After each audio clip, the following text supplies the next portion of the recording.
Hey, what is up guys? Welcome back to another episode of ReaperCast. Today we're going to be talking about here the remaining cards that's actually coming out in Dawn of Majesty.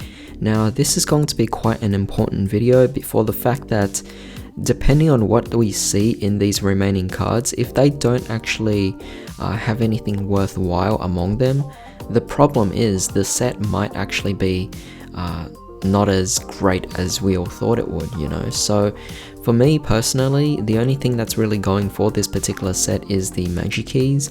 There are a few small exceptions as well, but regardless, the whole set entirely is not enough to actually get me into it. So depending on what these remaining cards actually have to offer, it will actually dictate whether I will actually decide to invest myself into the set or not, and maybe it might be the same for you guys as well. But with that being said, let's just get started. There are quite a lot of cards to actually go over.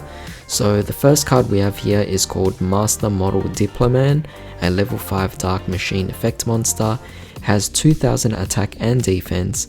First effect, if this card is tribute summoned, you could target one monster in your graveyard and one face-up monster your opponent controls, equip that monster from the graveyard to the opponent's monster. While a monster is equipped this way, it loses attack equal to that equipped monster's.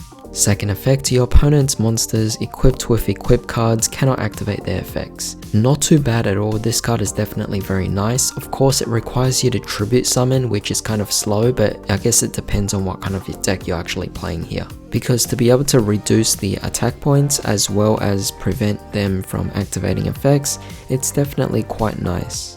Moving on here, we have Slower Swallow, a level 1 Wind Winged Beast effect monster, 100 attack and defense. You can only special summon Slower Swallow with its first procedure once per turn. If there are 2 or more monsters with the same level on the field, you could special summon this card from your hand. Second effect, you could tribute this card, draw 2 cards instead of 1 during your normal draw during your next draw phase. That's actually not too bad at all. I mean, yes, it's not a quick effect, but even so, I do actually like that for the fact that if you actually just bring this card out, I mean, that's pretty amazing. You could definitely benefit off that quite amazingly here. Moving on here, we have Exoskeleton Dragon Guy, level 6 Earth Dragon Synchro effect monster, 2000 attack, 1300 defense. It's generic, so you could just use anything you want. The first, second and third effects of this card can only be used once per turn each. First effect, you contribute this card, then target 3 other synchro monsters in your graveyard, return them to the extra deck. Alright, so not bad, you get to actually recycle your resources. Definitely very nice. Second effect, you could target one of your monsters special summoned from the extra deck, equip this card from the graveyard to that target.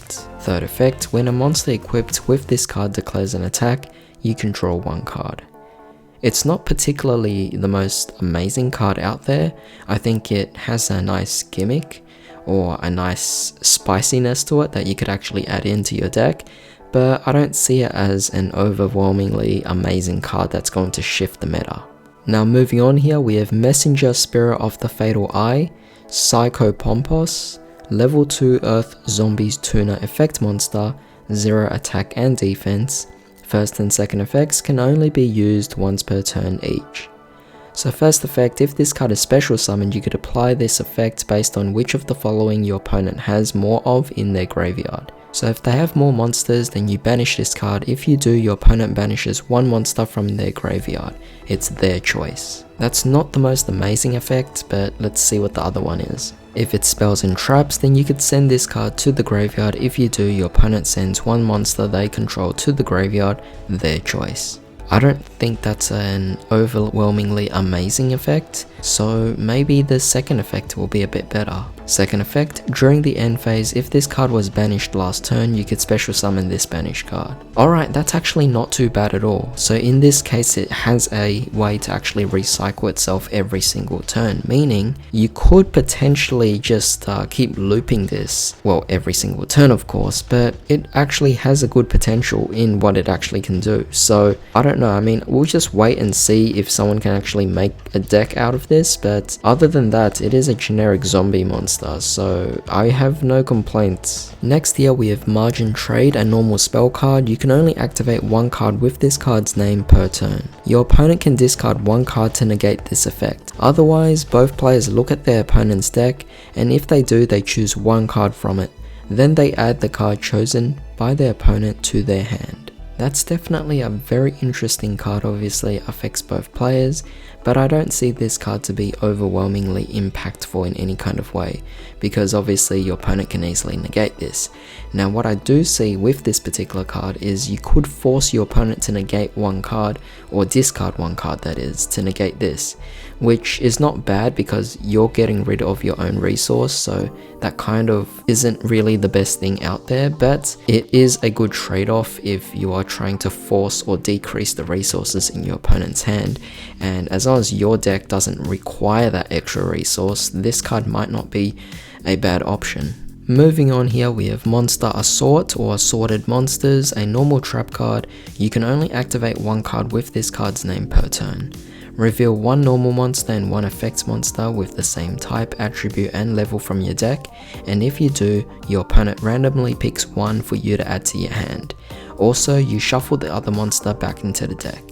Definitely very interesting, allows you to do a bit of a switch there, but the problem with this particular card is, again, you're just giving your opponent control, and in this particular case, it's one of those same gimmicks. I just don't think it's going to be amazing in any kind of way, not enough to actually impact anything. Next here we have another continuous trap card, this time as the Master of Beasts Pleases. So you can only activate this effect of this card's name once per chain.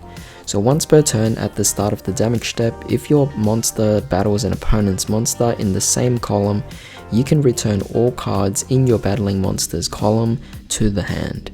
Again, it's a trap card, so it is slow. It focuses on a gimmick more so than anything else, so I don't see this card being impactful in any kind of way. Moving on here, we actually have a Link 2 monster. So this is Paparazzi Desperazi, a Dark Fiend Link effect monster, 100 attack, points to the left and the right, very interesting link markers there. Requires 2 effect monsters, and the first and second effects can only be used once per turn. First effect, when your other monster is targeted for an attack, you can change the attack target to this card and perform damage calculation. Second effect, when this card you control is destroyed by battle with an opponent's monster, destroy that opponent's monster, and if you do, gain life points equal to half the attack it had on the field. Not particularly too bad, this card is quite nice. I could actually see this card being played.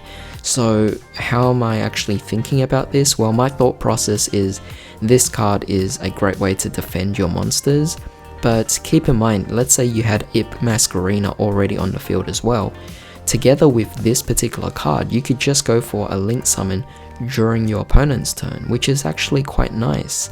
And if you don't want to go into your Link monster, you just pretty much redirect the attack to this particular card, so it's really amazing. I'm actually quite impressed with this card.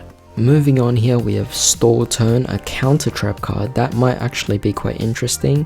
When a spell, trap card or monster effect is activated that would negate the summon of a monster or the activation of a spell trap card, banish the top 3 cards of your deck face down, negate the activation, and if you do, shuffle that card into the deck.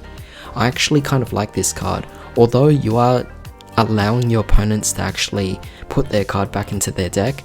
The conditions for you to actually negate, and also the fact that you actually just have to banish 3 cards from the top of your deck face down, it's not particularly the worst thing ever. Being that it's also a counter trap, it also makes it a really fast card. Finally, we have Jar of Generosity. Very soon for us to be getting another Jar card, or another card that follows the Pot series. But with that being said, it's a normal trap card, so it doesn't seem like it's going to be overwhelmingly good or anything, but its effect reads, place 1 card from your hand on top or bottom of the deck. That's not bad. I mean, I'm sure someone could actually come up with some crazy idea to make this work, but for the time being, it's not something that I see to be widely played by anyone. So it's not going to be impactful in that kind of sense, but it could actually make one particular deck good. Of course, I don't have anything that comes to mind, but maybe there's something out there that could actually benefit off this particular card. However, with that being said, these were the cards that we actually went over. Definitely quite interesting for a few of them. A lot of these are definitely much better improvements because they're not part of any particular archetype, they're all generic, and in previous sets these kinds of cards are considered to be quite disappointing. A lot of these here have actually been quite impressive. However, I don't see much impact coming from any of these cards individually, so it doesn't really make the set appealing at all. I mean, the only appeal, like I said at the beginning of the video, is the magic keys, and unfortunately, with the rest of the set not being as interesting, it seems like Dawn of Majesty is going to be a set I might actually be skipping out on, just as I did with Blazing Vortex. Now, I did actually say that I would be interested in Lightning Overdrive, and I think I'm actually going to keep my word on that. I actually am genuinely interested in Lightning Overdrive, but sets like Blazing Vortex and Dawn of Majesty seem to be sets that just don't live up. They are really just not interesting. I mean, Blazing Vortex has been out for a while now, and till this very day, I have no desire whatsoever to buy a single pack of it. It just doesn't appeal to me in any kind of way, and it's kind of feeling that same way now with Dawn of Majesty as well. Although I want the magic key cards, I could easily just get singles for that and then just build a deck off that, but the set itself, I don't really see myself buying into it. But tell me what you guys actually think about this. Are you actually interested in this particular set? However, with that being said, if you enjoyed this video, definitely drop a like, share this video, subscribe, don't forget to hit the bell notification. Hope you guys have a fantastic day. I'll see you all next time.